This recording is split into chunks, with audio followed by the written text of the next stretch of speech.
Zee 24 तास एक पाऊल पुढे। पण या संदर्भात अधिक चर्चा करणार आहोत। आमचे प्रतिनिधी दिनेश दुखंडे सध्या आपल्या संपर्कात आहेत।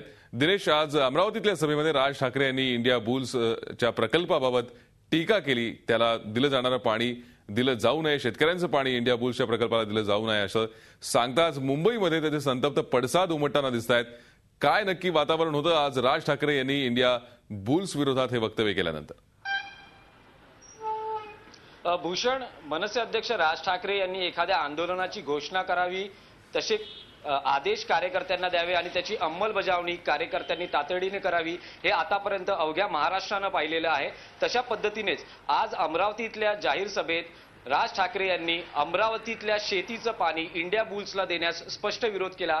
त्यांनी येथील स्थानिकांना या इंडिया बुल्स विरोधात आंदोलन उभं करण्याचं आवाहन केलं आणि एकूणच त्याचे पडसाद आज मुंबईत उमटताना दिसलेले आहेत। ज्या पद्धतीनं मनसे कार्यकर्ते या जे परळमध्ये जे कार्यालय आहे इंडिया बुल्सचं, त्याच्या सुरक्षा चौकीची मनसे कार्यकर्त्यांकडून तोडफोड झाली आहे अशी माहिती सूत्रांकडून मिळते। कारण हा जो हल्ला झालेला आहे त्याच्यात मनसेचे कार्यकर्ते असावेत असा जो अंदाज व्यक्त केला जातोय। एकूणच ज्या पद्धतीने राज ठाकरे यांनी जी आज अमरावतीतल्या भाषणात जी टीका केली, कारण स्थानिकांच्या मुद्द्यावर राज ठाकरे अतिशय आग्रही आहेत। ज्या पद्धतीने केंद्रातून जलसिंचनाच्या कामासाठी जो निधी आणण्यात आला आणि ते जे पाणी आहे ते आता इथे शेतीच्या कामासाठी न वापरलं जाता इंडिया बुल्स सारख्या कंपनीला दिलं जाणं आणि स्थानिकांवर अन्याय करणं हे राज ठाकरे यांनाही पटलेलं नाहीये आणि त्यांनी या इंडिया बुल्सच्या विरोधात आंदोलन उभं करण्याचं आवाहन दिलेलं आहे।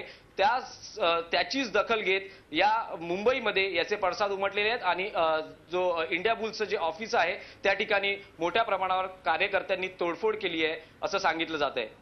धन्यवाद दिनेश या सविस्तर चर्चेसाठी। आपण पाहतोय आज अमरावतीतल्या सभेमध्ये राज ठाकरे यांनी इंडिया बुल्स संदर्भात जे वक्तव्य केलं, जे आवाहन केलं आंदोलन छेडण्याचं, त्याचे पडसाद आज संतप्त पडसाद मुंबईत उमटलेले दिसले। इंडिया बुल्सच्या या सुरक्षा चौकीची तोडफोड करण्यात आली। एक्सक्लुसिव्ह दृश्य।